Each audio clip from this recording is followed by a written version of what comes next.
Bueno, buenos días. Tenéis una agenda esta mañana de un montón de ponencias, que vais a ver un montón de aplicaciones, de tecnologías y de aplicaciones de temas relacionados, incluso de evoluciones de inteligencia artificial relacionados con esas nuevas capacidades tecnológicas. Yo quería completar la agenda hablándoos un poco del impacto, ¿vale? Pensar que nos estamos enfrentando a la primera tecnología transformacional real, tanto desde el punto de vista de negocios como desde el punto de vista de sociedad, ¿vale? ¿Por qué? Lo voy a intentar resumir de manera muy rápida. Hasta ahora hemos creado tecnología para que la utilicen seres humanos, y en base al uso que hacía el ser humano de esa tecnología se desarrollaban negocios, relaciones, evoluciones en la sociedad. Este tipo de tecnología viene a suplantar esto, ¿no? Antes comentaba Pedro, ¿cuál es la definición? Nosotros tenemos una muy sencilla: sistemas que sienten, comprenden y actúan. Es decir, estás dotando a la capa de negocios de un país, a lo que es la capa de generación, digamos, de valor, de riqueza y demás, de una capa automática, inteligente, capaz de comportarse, emular lo que hasta ahora estaba haciendo su fuerza de trabajo humana. Eso implica tener un punto de responsabilidad y de impacto social importante, y por tanto del control que ese tipo de impacto requiere en las compañías, cómo lo podemos tratar. Nosotros lanzamos cada año lo que denominamos el Tech Vision, no sé si lo conocíais. Es un estudio que hacemos anualmente y donde reflejamos las 5 tendencias que entre los 3 y 5 años siguientes van a tener mayor impacto de negocio. Hace 4 hablábamos de la empresa inteligente, estaba en la 4ª tendencia. Desde hace 3 todos los temas de inteligencia artificial están como primera tendencia. Este año hablamos del concepto de Citizen AI. Básicamente lo que viene a traernos a nuestra mesa, a nuestro planteamiento, a nuestro día a día, y sobre todo cuando nos enfrentamos a tecnologías de inteligencia artificial, es ese concepto sobre esta tecnología no solo como elemento tecnológico, como un sistema que pueda llevar a cabo una determinada tarea dentro de un negocio, sino ese impacto que va a tener en la sociedad y cómo, por tanto, hay que tratarle y gestionarle dentro de las compañías.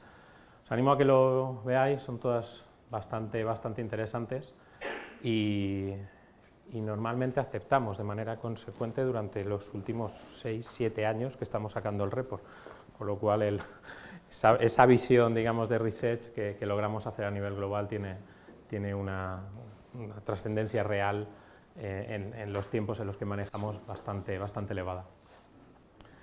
El concepto de inteligencia artificial, como os decía, ahora mismo, pues yo diría que en cualquier periódico, cualquier revista, en cualquier programa se está hablando de inteligencia artificial. No es que digas, esto es de universitarios medio locos o de los departamentos de innovación de las compañías. Nosotros hablamos habitualmente con C-levels, presidencias, consejos delegados, y está en su agenda de manera directa, ¿no? Todo el tema de inteligencia artificial. Lo que no tenemos en la agenda tan claro es el impacto, lo que os comentaba. Y esto no va solo de entrenar, ¿no? Hemos llegado a la conclusión sencilla, que los seres humanos somos así. Esto es como cuando, si hace 10 años nos preguntaban qué era Internet, ¿no? Pues con inteligencia artificial hemos llegado a la conclusión sencilla, que esto es entrenar. No estamos hablando solo de entrenar, estamos hablando de que un sistema emula lo que está haciendo actualmente una persona, es decir, acciona, comprende o toma una determinada decisión. Por tanto, tenemos que tener en cuenta ese impacto y en lo que esto en lo que se va a traducir. Os traigo 2 ejemplos. El primero seguro que os suena, el segundo no lo sé tanto. Si os digo Alipay, igual os suena más. Y sobre todo a los que estéis metidos en el mundo emprendedor, porque hace escasos días han levantado la mayor financiación de una fintech de manera global. Creo que eran 18 billones o 14 billones de dólares. Lo que se conoce como Ant Financial, es parte del grupo Alibaba y que tiene más de 230 millones de usuarios activos, trabajando de manera con servicios financieros, de pagos y demás. Ant Financial, por no hablar de Google, que el caso seguro que lo conocéis, está determinado en base a Machine Learning, a procesos de inteligencia artificial, el pago de un seguro hacia una persona. Con lo cual la relevancia de la acción que está ejecutando la tarea tiene un impacto, pues, bueno, no sabría ni describirlo, ¿no? Podemos estar aceptando o denegando un determinado pago que puede cambiar totalmente la situación de una determinada familia, y mucho más en el caso del ámbito de negocio en el que estamos hablando, ¿no? Que probablemente lo vamos a relacionar con algo no extremadamente positivo. ¿Por qué esto es distinto? 3 grandes factores. El tema de que aprenden de manera independiente, y esto es una realidad, y cuando empiecen a entrar nuevas tecnologías con tema de quantum, pues todavía aparecen más. De hecho, en redes neuronales profundas se están viendo incluso aprendizajes igual que el que tiene el ser humano. Esa asimilación de vías de determinación de una solución dentro de un modelo algorítmico que en base al uso está teniendo determinado nivel de memoria en el momento de ejecución, de manera, ya no simplemente en base a los datos, sino al tipo de respuestas que está dando de manera habitual, se están empezando a ver ese tipo de patrones, que toman decisiones de manera autónoma y que evolucionan sin intervención humana. Y esos 3 elementos son realidad los ejemplos que estáis viendo antes. Google lo está utilizando para mejorar cada día más sus sistemas de traducción, y Alipay lo está utilizando para determinar sus ratios de baja de fraude, de mejora de sus ratios económicos. No estaba dentro de sus KPIs ese seguimiento del punto de vista de impacto, ¿no? De impacto social. Esto obviamente nos da la doble perspectiva, un grandísimo impacto para negocios y obviamente los challenges asociados, ¿no? de manera directa. El tema de interacciones con personas, el tema de toma de decisiones a nivel de escala y obviamente toda la parte de esa capa de inteligencia que se crea sobre los sistemas tradicionales que teníamos en los sistemas de IT de cualquier compañía y que ahora pasa a ser un común, digamos un tangible real dentro de una compañía. ¿Por qué tenemos una solución conversacional, digamos, diferente, ¿no? Porque esto tiene otro tipo de impacto, porque esto es más que un CRM de los que poníamos, o un sistema de ventas, o un sistema de marketing más tradicional. El problema de esto es la escala. A mí me gusta contar estos ejemplos porque han salido mucho en la prensa, y supongo que todo el mundo piensa que el hito es el llegar al momento cognitivo donde un sistema inteligente es capaz de batir al campeón del mundo de un determinado ejercicio cognitivo, como puede ser jugar a Go o jugar al ajedrez.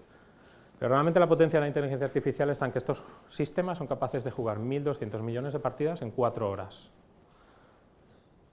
O sea, la fiesta no va de que soy capaz de ganarle al mejor. La fiesta soy capaz de jugar con medio planeta, de los que jueguen al ajedrez, claro, en 4 horas. Ese es el impacto de la inteligencia artificial. Por eso el impacto hay que tenerlo medido y hay que tenerlo analizado.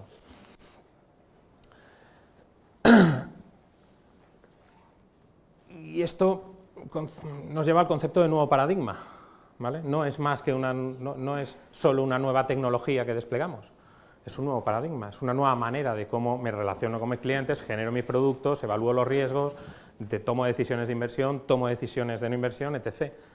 Todo mi modelo de negocio tradicional, que antes estaba basado en una serie de capacidades tecnológicas y una capacidad humana, normalmente, por cierto, es deciros, pese a que trabajo en una de las compañías que somos casi 500.000 de personas en todo el mundo, la mayor limitación que tienen todas las compañías es la capacidad humana, ¿no? Ahora encima tengo este tipo de sistema y este tipo de impacto relacionado con cómo incorporo la inteligencia artificial dentro de mi negocio. Y aquí los que somos padres lo llevamos más fácil, los que no sois padres todavía, igual el concepto no os impacta tanto, pero esto es exactamente igual que cuando los que tenemos hijos les enseñamos determinada información. Hay alguna que aprenden ellos solo, que no se meten la mano en el fuego, pero después hay otra, como no se le tiran piedras a las personas mayores, este tipo de conceptos, ¿no? El por qué lo tienen que aprender, el cómo nos comunicamos y cómo se deben comunicar este tipo de sistemas, y cómo tomar decisiones liberadas de la mayor manera de parcialidad. Y este es el mayor reto que tenemos con inteligencia artificial y con el tema de impacto en la sociedad.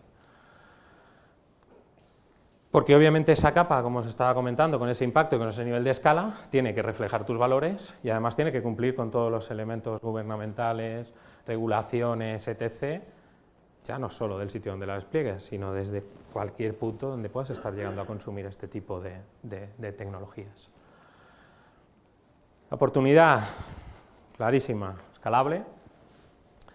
Hecho una vez, soy capaz de desplegarlo en muchísimos sitios. Hace no mucho hablábamos con una entidad financiera muy importante, con headquarters aquí en España. Estábamos hablando con su CFO ¿no? Y siempre se habla del miedo de que Google, Amazon o demás, ¿no?, levanten servicios financieros dentro de nuestra región, por la poca, ¿no?, la facilidad, sobre todo, que tienen los millennials de me cambio y me voy a un ecosistema mucho más digital. Nosotros hemos estado trabajando con Al Rajhi Bank, no sé si lo conocéis, es el mayor banco musulmán del mundo, y hemos creado un sistema que le permite conversar con sus clientes a nivel de escala, en árabe. Una fiesta, lo del árabe, por cierto. ¿Vale? Porque, o sea, casi todos los sistemas están en inglés, pero hacerlo en árabe tiene su fiesta, hay muchísimos más dialectos, palabras que tienen cambios y significados distintos y demás. Hablamos con el CFO de esta gran compañía financiera de este país y decíamos, oye, ¿cuánto creéis que tarda en venir esa compañía a nuestro país? Esos señores con indumentaria blanca, ultra educados y una capacidad de generación de negocio bestial. Nos hemos dejado entrar en el fútbol, ¿no? O sea, si te lo plantean servicios financieros, ¿por qué no? Esto te permite que las amenazas sean mucho más escalables, porque ¿cuánto tardamos en cambiar un sistema de árabe a castellano, de árabe a catalán, de árabe a euskera? 100% cobertura dentro de nuestra región. Permanente, porque esto lo podemos utilizar todas las veces que queramos. Hasta ahora toda esa capacidad de interacción, de relación y de toma de decisiones es una capacidad finita, no la puedo utilizar siempre que quería. Da igual que tuvieras a 5.000 personas hablando con clientes, que los 5.000 señores se tienen que acostar en un determinado momento. Cuando se acuestan ya no son 5.000, son 4.000 y pico, ya no puedes hablar con los mismos. Con este tipo de sistemas eso no hace falta. Y obviamente el tema de la confianza. Y con el tema de la confianza, sobre todo cuando hablamos en el sector de negocios, todo el mundo me dice, no, mis clientes lo que quieren es hablar con mis agentes y demás. Y yo siempre les hago la misma reflexión.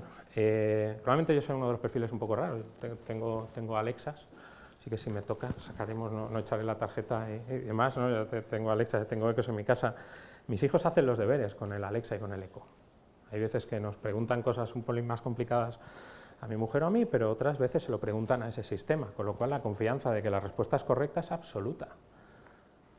Es decir, si mi hijo ha aprendido en esta sociedad que habla con una especie de, permitirme emularlo, altavoz, súper relacional el concepto, y confía en él porque las respuestas que le da son correctas, ¿por qué no va a confiar para cualquier tipo de los servicios que consumís habitualmente? Financieros, bancarios, eléctricos, de gas, de salud, ¿no? Con lo cual el tema de la confianza, como me estás dando la información que quiero justo en el momento que quiero, se lleva también al concepto de escala. Desaparece un poco ese momento de no, que sea el agente, que sea la persona, ¿no? De hecho, hemos hecho un estudio a nivel global con más de 6.000 ejecutivos, altos ejecutivos y level y demás de grandísimas compañías. 72% cree que va a aumentar el nivel de confianza utilizando sistemas de inteligencia artificial de los clientes con sus productos y su compañía, cual es bastante impactante el dato, ¿vale? Porque normalmente no sé si lo hubierais esperado, ese tipo de información. Y el concepto de la parcialidad, yo creo que esto es nuestro grandísimo hándicap ahora mismo. Porque tenemos la parcialidad en los datos, porque la tenemos en los datos que no son representativos, los estamos utilizando, y porque incluso esa parcialidad está ligada incluso a determinados grupos de personas y demás. Hace no mucho se hizo un entrenamiento, un algoritmo que decía un programador de software es a un hombre lo que a una mujer es, y la respuesta era una señora que atendía las labores de la casa. Simplemente entrenado con información de noticias que aparecían en un determinado periódico. El tema de imágenes. Si buscamos imágenes de manera masiva en Internet, por ejemplo, la mujer aparece asociada de manera predominante a temas de cocinado. No podemos eliminar esas imágenes. Lo que tenemos es que ser conscientes de que existen, del impacto que generan en los modelos, de la parcialidad que nos van a generar dentro de cómo nos estamos comportando y a partir de aquí actuar de manera, digamos, de manera concienzuda sobre ese tipo de información. Y sobre todo porque lo que sucede tiene que representarte a ti. Imaginaos cualquiera de las compañías, grandes compañías que conocéis, ¿no? Tienen su imagen. Si entrenas un sistema que se comporta de una manera que no está alineada a esos valores de esa grandísima compañía, el impacto que genera en el cliente es bestial, por la escala que tiene este tipo de soluciones. Os dejo un poco la lista de temas a tener en cuenta desde el punto de vista de valor, de impacto y de temas a tener en cuenta, ¿no? cómo este tipo de capacidades se enfrentan al público, se enfrentan a la sociedad, se enfrentan a los clientes de una determinada compañía, el cómo trabajan de manera paralela al ser humano. Uno de los mayores impactos transformacionales que estamos nosotros ayudando a los clientes a desarrollar es ya no solo cómo desarrollan estas tecnologías o cómo aplican estas capacidades dentro de su negocio, sino cómo lo hacen convivir con la fuerza de trabajo humana y cómo sacas el provecho de valor del ser humano y lo combinas con la fuerza bruta, como digo yo. Concepto enfático, ¿no?, que está siempre debajo del concepto de inteligencia artificial. El tema de las decisiones, ¿no? Hasta ahora siempre podías echar la culpa a alguien, ¿no? En el momento que tienes este tipo de sistemas está normalizado. De hecho, según qué clientes nos están pidiendo algoritmos de explicación de la decisión para temas de juicios, demandas, etc., ¿no? Y se tiene que poder explicar. No puede ser, no, yo le di los datos a esta cosa aprendió, esta cosa dijo que mala suerte, no te doy la hipoteca. Que sois un poco más de mi segmento que tenéis niños, ¿no? Más en el espacio en el que estamos, ¿no? Imaginaos que este tipo de sistemas mañana deciden si nuestros hijos pueden acceder a una determinada universidad o no, en base a la huella digital que además están dejando hoy día. Igual a mí me tiene tremendamente acojonado, perdonar la palabra, ¿no? Mi hijo está todo el día con los Pokémon, ¿no? Que dices, madre mía, después el día que me lo vayan a evaluar, ¿sabes? El tipo de información que me está dejando es cómo la van a utilizar, qué tipo de parcialidad o imparcialidad van a aplicar en base a criterios de selección, como el mero hecho de acceder a un determinado nivel educativo. No entrar en la respuesta, pero obviamente el impacto, cuando lo llevamos a ejemplos más reales, a todos se nos viene a la cabeza, ¿no? Yo os he puesto ejemplos, permitirme decir, más mundanos, que te den una hipoteca, da igual, solo puede determinar que puedas formar una familia o un plan de vida X, o que te paguen un seguro, da igual, te puede dejar en la ruina, te puede matar, y entonces estamos llegando al nivel máximo de riesgo. Los negocios sabéis que se ganan pasta en base al riesgo que pones encima de la cosa, ¿no? Y si lo que pones encima de la mesa es tu vida, pues obviamente el mayor riesgo es mayor retorno. Hay que tener en cuenta esto, quién lo va a cubrir, quién nos va a asegurar, qué regulación nos va a dar una cobertura de que esa empresa lo ha hecho de manera correcta. Nosotros estamos trabajando ahora mismo con el programa H2020 a nivel europeo. Con todo el tema político también en el país, estamos un poco reajustando el modelo y trabajando con ellos. Los dos únicos grandes países que se han posicionado en este tema son China y Francia. No existe una posición de la Comunidad Económica Europea, no existe una posición de Estados Unidos, no existe una posición de Japón, que podríamos decir, joder, tradicionalmente debería estar mucho más asociado a estos conceptos, debería tenerlo más normalizado, no existe, ¿no? ¿Quién gobierna esto? ¿Quién asegura que lo que hemos entrenado lo hemos entrenado bien? Y que no tenemos esa parcialidad o imparcialidad dentro de este tipo de sistemas. Obviamente, ¿por qué nos tenemos que hacer estas preguntas ahora? Porque el crecimiento está siendo exponencial, lo decía antes, ¿no? De hecho, el otro día sacábamos un estudio de startups de Europa, las 150 mayores startups en Europa relacionadas con temas de inteligencia artificial, que habéis levantado 15 billones en lo que llevamos de año, escasos 6 meses, ¿vale? Con lo cual la inversión que se está haciendo desde el punto de vista de Venture, que es muy medible, es elevadísima. Si lo pensáis en lo que estamos haciendo las grandes compañías, ¿no? IBM, no hay que decirlo, con Watson desde hace un montón de años, Google, Amazon, Salesforce, Microsoft, compañías como Accenture, etc., ¿no? Los millones y millones de dólares que se están invirtiendo en desarrollar estas capacidades a nivel de crecimiento y de potencia y de impacto que van a tener. Obviamente porque además todo el mundo que esto nos puede traer determinados beneficios desde el punto de vista de negocios. En el momento que cruzamos beneficio e impacto social siempre tenemos una línea un poquito difusa y un poquito, permitirme decir, gestionada de manera laxa, por decirlo de alguna manera. Y simplemente por acabar determinados puntos importantes, ¿no? ¿Cuál es el rol de la inteligencia artificial dentro de una compañía? ¿Para qué la voy a utilizar dentro de mi cadena de valor o fuera de ella? ¿Y en base a qué posicionamiento voy a hacer? ¿Cómo voy a levantar los datos? ¿Cómo voy a utilizarlos? ¿Cómo los voy a gestionar?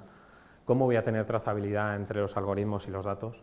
Algo que, por ejemplo, ahora mismo está en un estadio muy maduro. ¿Cómo voy a hacer explicables las decisiones de todo este tipo de soluciones y pensar que esto, conforme vayamos aumentando, lo vamos a ir complicando, ¿no?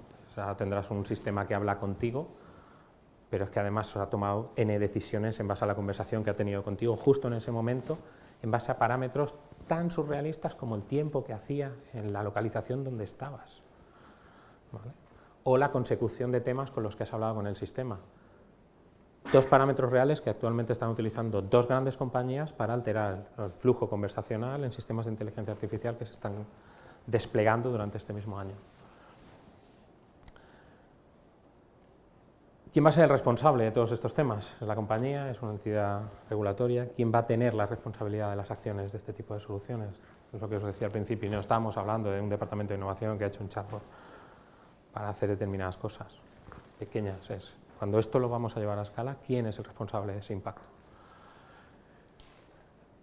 Y obviamente el tema del viaje. No era por presentar los servicios, pero hay que aprovechar cualquier momento, ¿no? Sobre todo porque estamos en unas tecnologías que son de innovación, no de especialización. Cuando estamos en modelos de innovación, la manera adecuada de abordarlos es combinando capacidades, poniendo mucha información de muchas fuentes distintas dentro del mismo plato para poder generar una solución muy completa. A nivel de predicciones, corto. A nivel de predicciones no me meteré mucho, pero hablamos de tempos por debajo de 5 años. ¿Vale?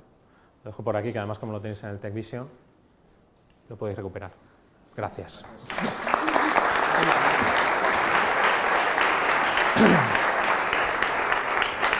Vale, iba a hacer preguntas, una, dos, 2 preguntas solo, lo siento. Luego se lo podrás preguntar por LinkedIn o por donde sea. Seguro. Y respondemos rápido porque... Súper rápido. Si no, luego hablamos. Súper rápido. Nombre y pregunta. Hola, muy buena tu charla, mi nombre es Gracias. Hernán Goñi. Cuando estabas planteando lo del modelo de inteligencia artificial, hablabas de lo escalable, lo permanente, y la palabra que más conflicto me genera es la confianza. El ejemplo que pusiste de tus niños aprendiendo a partir de un aparato, de un dispositivo, pues me genera muchas dudas, ¿no? De quién está regulando eso, porque con todo el lío que hay, con las fake news, ¿qué pasa cuando tengamos un fake knowledge, ¿no? ¿Quién nos garantiza que esa respuesta realmente es buena? O sea, pueden nuestros niños incluso empezar a aprender mal porque hay alguien que se puede filtrar y forzar información que no sea buena, que no sea la correcta. Entonces, ¿quién está detrás de eso para garantizarnos que esa respuesta que nos da el aparato, el dispositivo, sea efectivamente la correcta? O sea, la respuesta rápida es: actualmente no hay nadie con ese propósito. Recae en la responsabilidad de cada una de las compañías que están desplegando este tipo de capacidades a escala, ¿no? ¿Qué se echan falta? Que exista de verdad una regulación, ¿no? Desde el punto de vista de gobierno, políticos, etc., que normalicen esa información y esa manera de trasladar ese tipo de información y que aseguren esas determinadas fuentes. Pensar que estamos en lo mismo que sucedió hace determinados años con la digitalización, ¿no? Ahora es súper normal encontrarte el tema de certificados, tenemos unos patrones de identificación de qué está bien y qué está mal dentro de cómo interaccionamos con los servicios digitales que consumimos, que lo tenemos interiorizado, que nos han enseñado y que hemos aprendido durante una serie de años. Este tipo de tecnología es muy nueva, todavía no lo tenemos. Por ejemplo, cuando uno busca en Google, se encuentra con varias opciones. Alexa lo que te da es su primer input, ¿no? O output. ¿Te quedas con ese o le dices, Alexa, dame las 5 mejores opciones? A ver, depende de la persona como tal. O sea, en Alexa lo que sí se están creando son patrones, de hecho en casi todos los dispositivos, patrones para que puedas interaccionar con tu compañía, ¿no? Entonces puedas decirle, oye Alexa, por ejemplo, ponme con mi compañía de aguas que tengo un problema, yo qué sé, roturas de aguas, etc. O ponme con mi universidad, porque quiero hacer este tipo de pregunta. En el momento que estás en el mundo abierto, estás en el mundo abierto. No existe un patrón claro que nos determine que la información que estás recibiendo está validada por alguien. Bueno, eso no existe ahora mismo. Creo que eso, mi pregunta todavía no tiene una explicación justa porque es verdad que está todo tan abierto que... Bueno, complicado. Gracias igual, ¿eh? No hay de qué. Vamos muy mal de tiempo. Si es solamente sí o no. O sea, vale. Prepara bien la pregunta. Has hablado mucho de cómo estos algoritmos estaban ya tomando decisiones importantes en las vidas de las personas, en empresas privadas. ¿Qué pasa cuando los organismos públicos, que pagamos entre todos, ¿no? Y los ciudadanos, nos veamos afectados por este tipo de algoritmos ¿Va a ser necesario un censo? ¿Cómo va a ser la transparencia que vamos a tener que recibir por parte de las organizaciones públicas y de las administraciones sobre cómo deciden a quién darle guarderías, becas, servicios de limpieza, que al final, en algún momento, ¿no?, se van a ver afectadas por esto? Lo vamos a necesitar. Hoy por hoy, es lo que os digo, lamentablemente solo tenemos en 2 países y ni hablamos chino ni francés. Entonces estamos lamentablemente en una situación de este tipo. Entonces, bueno, es algo a trabajar. Muy bien, muchas gracias. Nada, a vosotros. Y nos vemos esta tarde, ¿no? Sí, por supuesto. Fenomenal. Sí, Pues sí. estará un aplauso para él. Gracias.